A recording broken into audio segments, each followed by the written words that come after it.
तो पहली बात तो यह समझ लेना जरूरी है कि धार्मिक आदमी वह नहीं है जो जीवन की को दुख सकता है। धार्मिक आदमी वह है जो जीवन को प्रभु की परंपरा की कृपा और आनंद का वरदान समझता है। धार्मिक आदमी को नहीं है जो जीवन को छोड़कर भाग जाता है। धार्मिक आदमी वह है जो जीवन को उसकी परिपूर्णता से में जीता है। धर्म भागने वाले जीवन को छोड़ जाकर भाग जाता है। धार्मिक आदमी को नहीं है जो जीवन का पानी पड़ता में जीता है। धर्म भागने वाले पलायन वीडियो एक स्पष्ट का मार्ग नहीं है। धर्म तो जीवन प्रतिभाओं का आनंद से अपुनित चेतना का उनका जिन्होंने जीवन के साथ रस को उसकी पानी में पूर्णता में पी लेने का शपथ ली, शलगम पर लिया कि आज है उसका मार्ग है। लेकिन अब तक धर्म की अतिथि उल्टी ही रही है। और अगर हम जीवन को दुख मानकर शुरुआत करेंगे, जीवन को बुरा मानकर हम यात्रा को परम करेंगे, जीवन को काट समझकर कट करने की कितनी समझकर यदि हमारा उपक्रम शुरू हो गया, हमारा अभियान शुरू हो गया, तो इसमें कोई आश्चर्य नहीं है कि आज तक में जीवन में सिर्फ कांटे ही उपलब्ध हो, को अंधेरे ही उपलब्ध हो, दुख और पीना ही उपलब्ध हो। हम जिस बात के बीच होते हैं उसके ही फल हमें उपलब्ध भी हो जाते हैं। जीवन वैसा ही हो जाता है जैसा हम उसे देखने की तैयारी करते हैं। जीवन हमारे देखने की तैयारी में ही डाल जाता है। वही ठीक है, वही द्वारा है हमारी तैयारी जिसमें से हम जीवन को देखते हैं और जीवन को आनंद रुपये में देखने जा सकता है।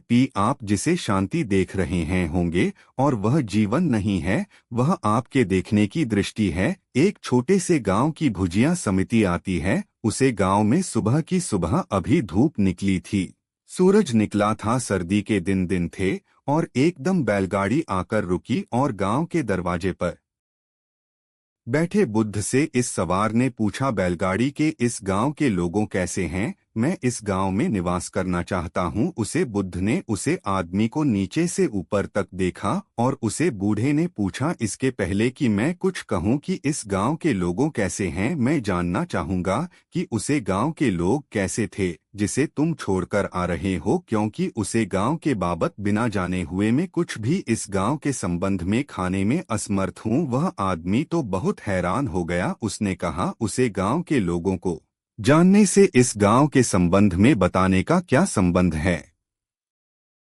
और उसे जब ठोस जिंदगी व्यस्त सिद्ध कर दी जाएगी तो परंपरा परमात्मा जो अभी असर प्रतीत हो जाता है और जिस पर हम झूठी नहीं बनती उसे पर तो हम और भी शादी सांढींढ हो जाएंगे कि जब इतनी असली जिंदगी झूठी है तो यह सपनों की और आकाश की बातें कैसे सच हो सकती है। पर हम परिणाम जो हुआ, परिणाम यह नहीं होगा कि जगत की निंदा लोगों को ईश्वर की तरफ ले गई हो, परम परिणाम यह सुबह की जगत की निंदा में लोगों को जगत के आनंद को तो नष्ट किया है। लोगों ने संपर्क आत्मा को परमात्मा को की तरह उठने का ख्याल भी समाप्त कर दिया। इससे कोई लोग चेतन धार्मिक नहीं हुए, आधारित धार्मिक हुई और एक उपद्रव हुआ कि जब सारा जीवन दुखपूर्ण हो तो परपरता परमात्मा के प्रति मन में धन्यवाद कैसे पैदा है सकता है। जब प्रसार जीवन एक स्पष्ट की कथा हो तो प्रमुख परमात्मा के प्रति समर्थन कैसे पैदा हो सकती है, दृष्टि ऊंट कैसे पैदा हो सकता है, कैसे अनुग्रह का भाव पैदा हो सकता है, कैसे हम परमात्मा को धन्यवाद दे, हमें कैसे कहें कि तुमने हमें हम पर कृपया की है कि मुंह से का और कहेंगे तो वह मुंह झूठा होगा, वह शब्द झूठ होंगे, वह केवल सीखे हुए तोतों की प्रार्थना होगी। हमारे प्राणों से उठी हुई नहीं। जीवन अगर आनंद हो तो ही परमात्मा के प्रति धन्यवाद पैदा हो सकता है। जीवन अगर हम कहाँ अब हो गया हो तो उन्हें हमारे हाथ उठ सकते हैं। उसे प्रभु के लिए गया ज्ञान है तो हम कहा सकते हैं कि जिससे इतना दिया, जिसने इतने अमित की वर्षा की, जिसने इतनी प्रेम की फूल दिया, जिसने इतने जीवन के आनंद बरसाए, पत्र को जिसकी कोई क्षमता न थी उनको इतना दिया, उसके प्रति हमारे प्राणायाम अगर अनुकृत से आग्रह से पटना से और अनुग्रह से भर जाए तो कोई आश्चर्य नहीं है। परमात्मा की और आदमी केवल अनुग्रह के भाव से जाता है, एटीट्यूड और कोई सूत्र नहीं है। और अनुग्रह इंस्टीट्यूट केवल उसी हृदय से पैदा होता है जो हृदय आनंद का अनुभव करते हैं। जो हृदय दुख का अनुभव करता है उनके मन में अनुग्रह नहीं शिकायत पैदा होती है। जो हृदय पीना अनुभव करता है उसके मन में क्रोध में होता है, उसके मन में परमात्मा के प्रति विद्रोह पैदा होता है। या जो सारी दुनिया में विद्रोह लोगों को पैदा हुए ईश्वर का विरोध करने वाले यह जिन्होंने पैदा किया है, यह जीवन को दुख समझने वाले लोगों को शिकायत के लिए रजिस्ट्रेशन से रीजन से यह कुछ उसकी प्रक्रिया है। पृथ्वी खड़ा होती है ना तो बेटा बाप के ऊपर खड़ा होता है, ना किसी से गुरु के ऊपर खड़ा होता है, कोई किसी के सिर पर खड़ा नहीं होता है। आदमी की कोई श्रृंखला नहीं होती, नीचे से खड़ी होती है और ऊपर चली जाती है। प्रत्येक आदमी भूमि पर अपने पैरों पर और अपनी भूमि पर खड़ा होता है। हजारों साल में ऐसा नहीं होता है कि आदमी एक दूसरे के ऊपर खड़ा होते हैं। कोई आदमी किसी के ऊपर खड़ा नहीं होता है। आपको अपने पिता की संपत्ति मिल सकता है क्योंकि संपत्ति जड़ है। आपको अपने माता का मकान मिल सकता है क्योंकि मकान पदार्थ है, लेकिन आपको अपने पिता के कोई अनुभव नहीं मिल सकता है। जो भी जीवन का अनुभव है उसे अनुभव को आपको स्वयं ही अपना होगा। अनुभव की खोज खुद ही करनी पड़ती है। अनुभव पास और उधर नहीं मिलते। कोई किसी को अनुभव नहीं दे सकता, लेकिन अनुभव की जगह शब्द जरूर मिल सकते हैं और शब्दों की परंपरा हो जाती है और इसलिए शब्दों की परंपरा अनुभव को रोकने का कारण हो जाता है। और फिर एक बार जब सिटी मिल जाती है तब पवित्रता मिल जाती है और किसी से चलती हुई बात के लिए परमपिता अथॉरिटी मिल जाती है, तो फिर हम कुछ पूछना ही बंद कर देते हैं कि यह सब कैसे हुआ और क्या हुआ। वह चुपचाप उसे स्वीकार कर लेते हैं। एक राजधानी में गजनी की मोहम्मद गजनबी एक सुबह रास्ते से अपने घोड़े पर निकलता है। सुबह ही अभी सूरज निकल रहा था, सड़क चलनी शुरू हो रही थी। रास्ते पर उसने एक गरीबी और बुद्ध मजदूर को देखा। वह मजदूर एक बहुत बड़े पत्थर को अपने सिर पर उठाकर धो रहा था। सुबह की ठंडी हवाओं में भी उसी हाथ पर पसीना था और उसकी छाती भूल रही थी। वह बुद्ध और कमजोर आदमी था, उसके कपड़े फटे और भारी पत्थर उठाने हुए था। उसके पास रुक मोहम्मद और उसने कहा, मजदूर पत्थर को नीचे गिरा दे। स्टॉप। पॉटर राजा के अज्ञात थी, उसे मजदूर को उसे पत्थर को नीचे सड़क पर गिरा देना पड़ा। मोहम्मद पत्थर को गिरावट कर अपने घर चला गया। गांव भर में खबर फैल गई थी, बादशाह पत्थर के रवाया है, जरूर उसमें कोई मतलब होना चाहिए। विश्व राष्ट्रीय पर एक रास्ते पर ऐसा पत्थर होता है तो हम माफ भी कर सकते हैं। आदमी के हर रास्ते पर नचा अनेक पत्र हैं जिनको पर करना मुश्किल है, लेकिन परंपराओं ने रखे हैं, इसलिए कोई घटनाएं हटाने का विचार नहीं कर सकता। परंपरा आदमी के लिए आंखें नहीं बन सकती है, आंख खुली हुई होनी चाहिए। और रास्ते पर पत्थर चाय कर तो पहली बात तो यह समझ लेना जरूरी है कि धार्मिक आदमी वह नहीं है जो जीवन की को दुख सकता है। धार्मिक आदमी वह है जो जीवन को प्रभु की परंपरा की कृपा और आनंद का वरदान समझता है। धार्मिक आदमी को नहीं है जो जीवन को छोड़कर भाग जाता है। धार्मिक आदमी वह है जो जीवन को उसकी परिपूर्णता से में जीता है। धर्म भागने वाले जीवन को छोड़ जाकर भाग जाता है। धार्मिक आदमी को नहीं है जो जीवन का पानी पड़ता में जीता है। धर्म भागने वाले पलायन वीडियो एक स्पष्ट का मार्ग नहीं है। धर्म तो जीवन प्रतिभाओं का आनंद से अपुनित चेतना का उनका जिन्होंने जीवन के साथ रस को उसकी पानी में पूर्णता में पी लेने का शपथ ली, शलगम पर लिया कि आज है उसका मार्ग है। लेकिन अब तक धर्म की अतिथि उल्टी ही रही है। और अगर हम जीवन को दुख मानकर शुरुआत करेंगे, जीवन को बुरा मानकर हम यात्रा को परम करेंगे। जीवन को काट समझकर कट करने की कितनी समझकर यदि हमारा उपक्रम शुरू हो गया, हमारा अभियान शुरू हो गया, तो इसमें कोई आचार्य नहीं है कि आज तक में जीवन में सिर्फ कांटे ही उपलब्ध हो, को अंधेरे ही उपलब्ध हो, दुख और पीना ही उपलब्ध हो। हम जिस बात के बीच होते हैं उसके ही फल हमें उपलब्ध भी हो जाते हैं। जीवन वैसा ही हो जाता है जैसा हम उसे देखने की तैयारी करते हैं। जीवन हमारे देखने की तैयारी में ही डाल जाता है। वही ठीक है, वही द्वारा है हमारी तैयारी, जिसमें से हम जीवन को देखते हैं और जीवन को आनंद रुपये में देखने जा सकता है। आप जिसे शांति देख रहे हैं होंगे और वह जीवन नहीं है, वह आपके देखने की दृष्टि है। एक छोटे से गांव की भुजिया समिति आती है। उसे गांव में सुबह की सुबह अभी धूप निकली थी। सूरज निकला था, सर्दी के दिन थे और एकदम बैलगाड़ी आकर रुकी और गांव के दरवाजे पर बैठे बुद्ध से इस सवार ने पूछा, बैलगाड़ी के इस गांव के लोगों कैसे हैं? मैं इस गांव में निवास करना चाहता हूं। उसे बुद्ध ने उसे आदमी को नीचे से ऊपर तक देखा और उसे बूढ़े ने पूछा, इसके पहले कि मैं कुछ कहूं कि इस गांव के लोगों कैसे हैं, मैं जानना चाहूंगा कि उसे गांव के लोग कैसे थे जिसे तुम छोड़कर आ रहे हो, क्योंकि उसे गांव के बाबत बिना जाने हुए मैं कुछ भी इस गांव के संबंध में खाने में असमर्थ हूं। वह आदमी तो बहुत हैरान हो गया। उसने कहा, उसे गांव के लोगों को जानने से इस गांव के संबंध में बताने का क्या संबंध है?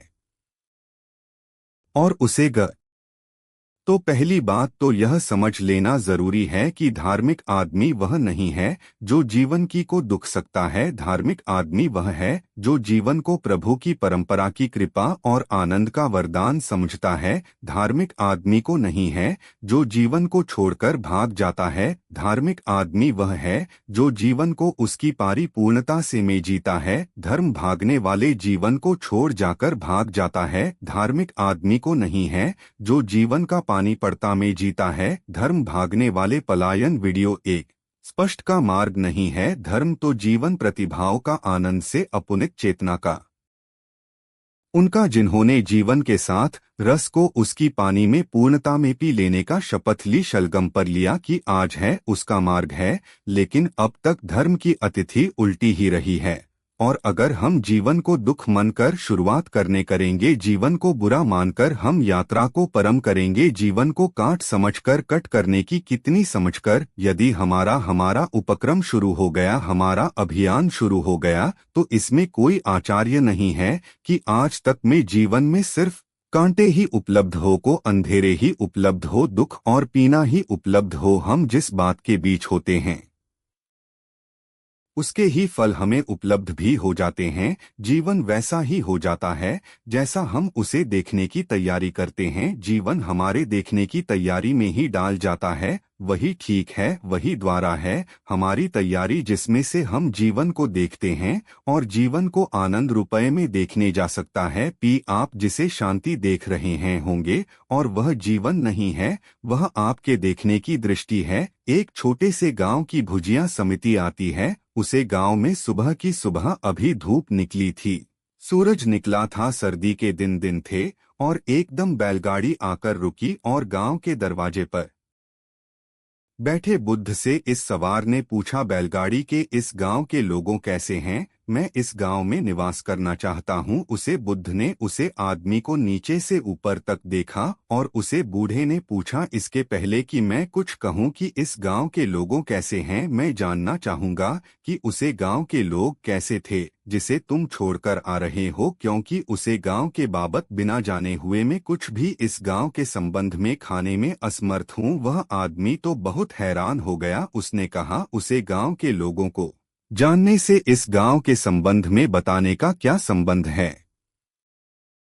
और उसे इस क्षण में उनके भीतर कियारा होगा। इस तीव्रता के क्षण में सब शून्य हो जाता है, सब मन हो जाता है, सब शांत हो जाता है। इसलिए बात के चरण में उनके भीतर में का भाव भी नहीं जाता है। इस निर्भय की ओर, शून्य की और समझने की दशा में उसके दर्शन हो जाते हैं। परमात्मा है तो एक बात तो उसे बात है। आपसे यह कहना चाहता हूँ कि जीवन हमारा कुनकुना जीवन नाम होली जीवन हमारा एक देवता का जीवन हो, जिसे हम पूरे काम के बीच काम स्टेटमेंट से पूरी प्रतिबंध से जी रहे हैं। हम तो भी कर रहे हो, वहां हमारे समग्र पदों के लिए चुनौती होगी। हमें जो भी कर रहे हो वह हमारे पूरे प्राणों की सारी शक्तियों के लिए बुलाया बुलावा हो, हमें उसे कर रहे हो जैसे हमने सब कुछ अपना आधार पर लगा दिया है। धार्मिक व्यक्ति जब सुबह उठना है तो इस धरती उठना है कि उसे जैसे हुआ अंतिम दिन है, इस दिन के बाद अब कोई भी नहीं। धार्मिक व्यक्ति जब शांत हो सोता है तो इस तरह सोचता है, या अंतिम रात है, इसके बाद अब कोई रात नहीं, एक एक पल एक एक छोड़ उसके लिए अंतिम है, और एक क्षण एक छोड़ो उसे जीने के लिए मिला है, जिससे वह पूरा जिले या खो देता है। और जब एक व्यक्ति के पास एक इंसान हाथ में होता है और कोई छोड़ देते भी नहीं होते हैं, एक ही छोड़ एक बार में हाथ में उपलब्ध होता है, तो क्षण तो किसी भी आदमी को एक साथ नहीं मिलते हैं। जब एक ही छोड़े सामने होता है एक समय मोमेंट, तो सारे पुराने की बड़ी उसे मोमेंट में होती है।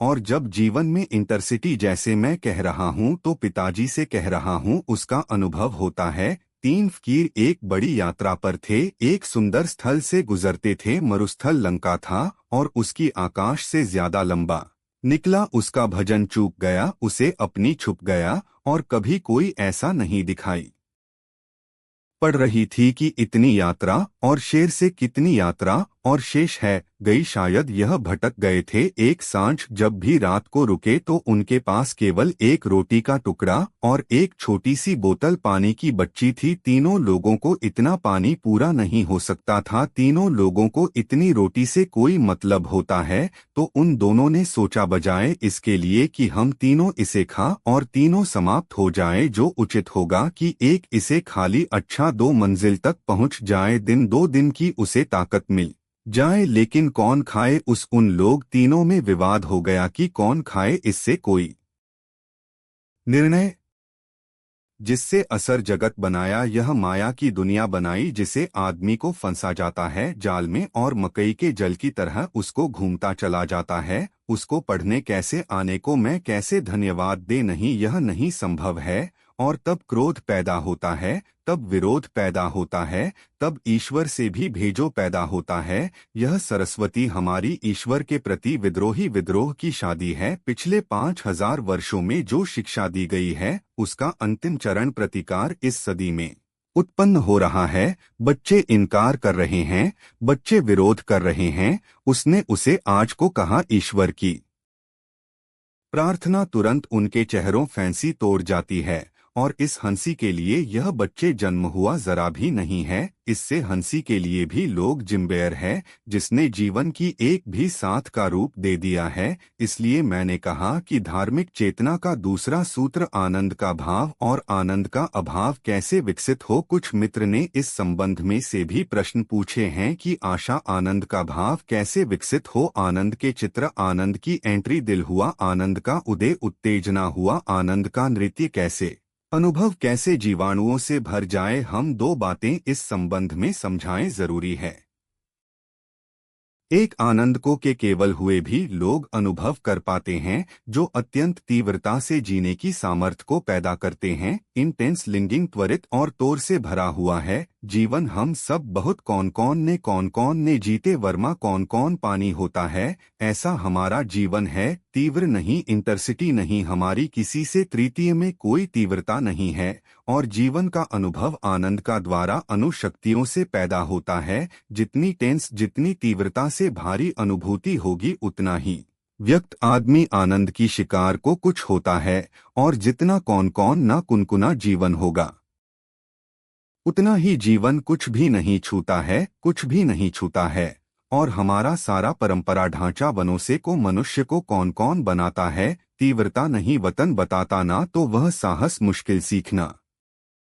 यह बहुत सस्ती सी बात दिखता है, और उन सस्ती बातों के आधार सोचता है कि आदमी जो आदमी की लोग और अनंत को पर लेना। अकबर के दरबार में 2 जवान एक दोपहर पहुंचे हुए, दोनों तलवार बढ़े हुए हैं। राजपूत अकबर के सामने जाकर वे दोनों खड़े हो गए हुए, दोनों भाई हैं, दोनों जुड़वा भाई हैं, दोनों एक सी शक्ल सूरत के लिए के हैं, एक से स्वस्थ एक से सुंदर से वस्त्र में। जब अकबर के सामने खड़े हो गए तो अकबर भी मोहित हो गया, और उन दोनों ने कहा कि हम तो बहादुर जमाने और बहादुरी की जिंदगी खोजने की निकल जाए क्या इस दरबार में सिपिया होने का हमें मौका और अवसर मिल सकता है। अकबर ने कहा, तुम रहते हो बहादुर हो, लेकिन बाहर दूरी का कोई परिणाम प्रमाण पत्र, कोई सर्टिफिकेट लगा हो जिसे उन दोनों की आंखों बिजली की तरह चमक उठी। एक अकबर तो घर बार कर घबरा कर रहा गया। उसे कल्पना भी नहीं की थी कि यह हो जाएगा। दो तलवार उनकी यमुनों के बाहर आ गए। एक क्षण भी नहीं पिता और वह दोनों तलवार एक दूसरे की छाती में गुस्सा गए। एक सेकेंड बाद उतने में दो क्लासेस पड़ी थी और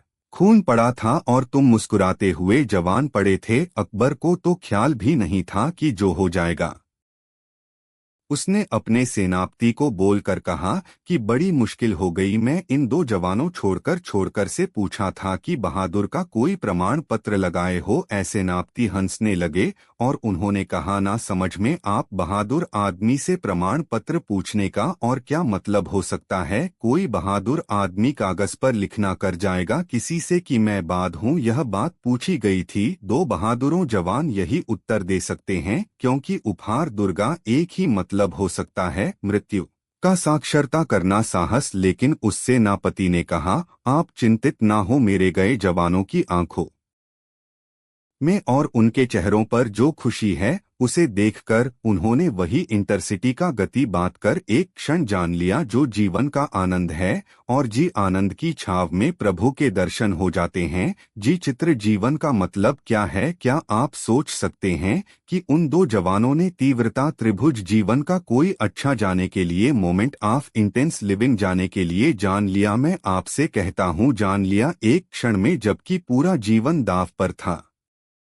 जीवन में आनंद की खोज मेरे प्रिय आत्मा। कल सुबह और सजा की चर्चा में प्रभु के द्वारा की पहली सीढ़ी पर हमने बात की। उसे पहली सीढ़ी में सीधी को मैंने विश्व में का भाव कहा। ज्ञान की जरूरत नहीं, विषय की तरलता चाहिए। ज्ञान का बोझ नहीं, विषय की निर्भोज चित्र सहित चाहिए। ज्ञान का अहंकार नहीं, किसमें विषय की निर्देशित ललित चाहिए। इस संबंध में कल मैं आपसे बात की है। आज दूसरे सूत्र पर मुझे आपसे बात करनी है। एक छोटी सी कहानी में उसे शुरू करना चाहूंगा। एक बहुत बड़ी महाराज महागाड़ी में एक नया मंदिर निर्मित हो रहा है। सड़कों कारीगर वहां पत्थर खोदने, मूर्तियां बनाने, दिवाली उठाने में लगे हुए थे। एक अनजान अभी यात्री उसे मंदिर के करीब से गुजर। उसे यात्री ने एक पत्थर तोड़ते हुए कारीगर से मजबूर से पूछ, मेरे मित्र क्या कर रहे हो। उसे मजदूर ने क्रोध में भरी हुई आंखों ऊपर उठाया, जैसे उसकी आंख से आज की चिंगारियां निकलती हो रही रहे। अत्यंत रोग से उसने कहा कि क्या अंधे हो, आंख नहीं है, दिखाई नहीं पड़ता है कि मैं क्या कर रहा हूँ। मैं पत्थर तोड़ा हूँ। और वह वापस अपने पत्थर तोड़ने में लग गया, जैसे वह पत्थर कम तोड़ रहा है और क्रोध ही ज्यादा निकल रहा है। वह यात्री आगे बढ़ गया। उसने दूसरे एक पत्थर तोड़ते हुए कारीगर से पूछा, मेरे मित्र क्या कर रहे हो। उसने सत्य उदास आंखों से यात्री की तरफ देखा, जैसे उन आंखों में कोई भाव भी ना हो। वह आंखें ऐसी निस्तेज, ऐसे उदास है, ऐसी उदासी की जैसे हुई आंख किसी जीवित व्यक्ति की आंख ना होकर किसी मृत्यु व्यक्ति की आंख है।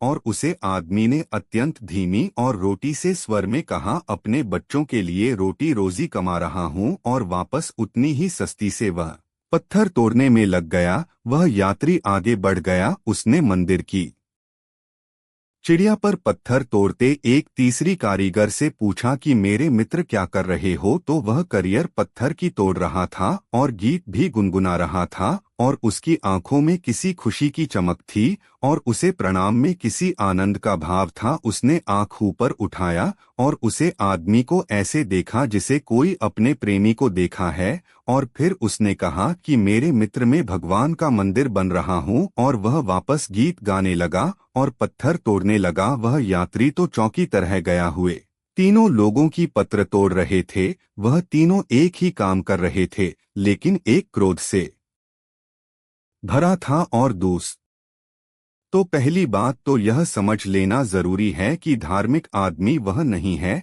जो जीवन की को दुख सकता है। धार्मिक आदमी वह है जो जीवन को प्रभु की परंपरा की कृपा और आनंद का वरदान समझता है। धार्मिक आदमी को नहीं है जो जीवन को छोड़कर भाग जाता है। धार्मिक आदमी वह है जो जीवन को उसकी परिपूर्णता से में जीता है। धर्म भागने वाले जीवन को छोड़ जाकर भाग जाता है। धार्मिक आदमी को नहीं है जो जीवन का पानी पड़ता में जीता है। धर्म भागने वाले पलायन वीडियो एक स्पष्ट का मार्ग नहीं है। धर्म तो जीवन प्रतिभाओं का आनंद से अपुनित चेतना का उनका जिन्होंने जीवन के साथ रस को उसकी पानी में पूर्णता में पी लेने का शपथ ली, शलगम पर लिया कि आज है उसका मार्ग है। लेकिन अब तक धर्म की अतिथि उल्टी ही रही है।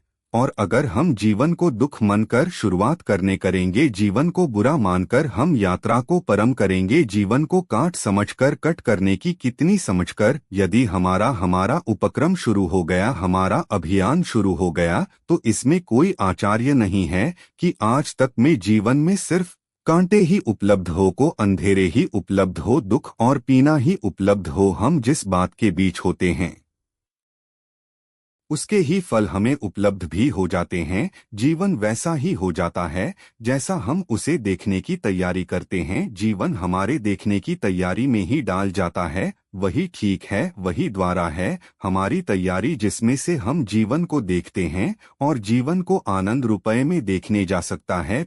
आप जिसे शांति देख रहे हैं होंगे और वह जीवन नहीं है, वह आपके देखने की दृष्टि है। एक छोटे से गांव की भुजिया समिति आती है। उसे गांव में सुबह की सुबह अभी धूप निकली थी, सूरज निकला था, सर्दी के दिन थे और एकदम बैलगाड़ी आकर रुकी और गांव के दरवाजे पर बैठे बुद्ध से इस सवार ने पूछा, बैलगाड़ी के इस गांव के लोगों कैसे हैं? मैं इस गांव में निवास करना चाहता हूं। उसे बुद्ध ने उसे आदमी को नीचे से ऊपर तक देखा और उसे बूढ़े ने पूछा, इसके पहले कि मैं कुछ कहूं कि इस गांव के लोगों कैसे हैं, मैं जानना चाहूंगा कि उसे गांव के लोग कैसे थे जिसे तुम छोड़कर आ रहे हो, क्योंकि उसे गांव के बाबत बिना जाने हुए मैं कुछ भी इस गांव के संबंध में खाने में असमर्थ हूं। वह आदमी तो बहुत हैरान हो गया। उसने कहा, उसे गांव के लोगों को जानने से इस गांव के संबंध में बताने का क्या संबंध है?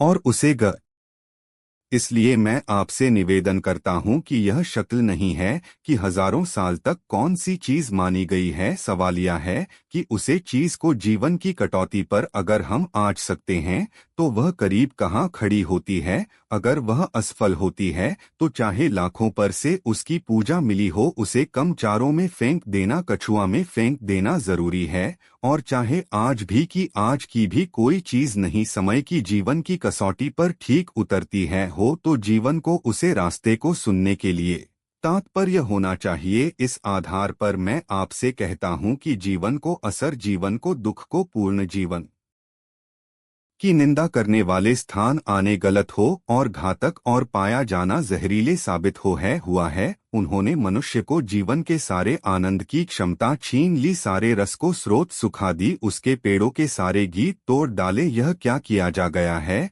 यह आपको पता है? यह कैसे हो गया? कभी आपने पूछा है या कि लोगों ने यह सारी बातें हुई जो शादी से कैसे चली? कि किसी फकीर ने प्यार चली थी, किसी फकीर की आंख में आंसू आए गए थे। वह कैसे? यह इसलिए कि जिन लोगों ने ईश्वर का धंधा किया, जिन लोगों ने ईश्वर का व्यवसाय किया, उन्होंने मंदिरों और मस्जिदों में पूजा पुजारी की वजह संभाल ले, जिन्होंने समाज में पुरोहित और ब्राह्मण और उपदेश की व्यवस्था की, उन सारे लोगों को एक बात बहुत साफ दिखाई पड़ गई और वह यहाँ की अगर कमल पर मथुरा का आधार बढ़ाना है, अगर परमात्मा की इज्जत बढ़ानी है, अगर परमात्मा को बढ़ाया बात बताना है, तो उनको एक ही बातें सूची से कि संसार को बुरा वक्त बताओ और संसार को छोटा बताओ। संसार को है और कुछ सिद्ध करो तो हम परमात्मा को बड़ा और महान सिद्ध कर सकते हैं। उनको एक गणित का सीधा नियम ख्याल में आया कि संसार को भी कहा बुरा संसार को डॉग गली संसार की करो निंदा संसार को बताओ ना रखो तभी लोग तब परमात्मा की तरफ आंख उठा सकते हैं। तो खबरों लोगों की ब्रह्मा भीतर कर उन्हें चिंता दूर कर दो उनके पर जीवन में डगमगा दो तो यह शायद हुए पर हम लोग के बाबत विचार कर सकते हैं। लेकिन उनमें से या किसी भी को भी ख्याल नहीं आया कि जीवन जो कि इतना सांचौर सत्य है, जीवन में जीवन जो इतनी रियल औरत करते हैं, अगर तुम इसके हैं असर सिद्ध कर देंगे तो तुम भूल रहे हैं जब इतना अर्थात जीवन आधार हो जाए तो मैं परमात्मा बिल्कुल नहीं देखा प्रश्न उत्तर व समर्थ नहीं।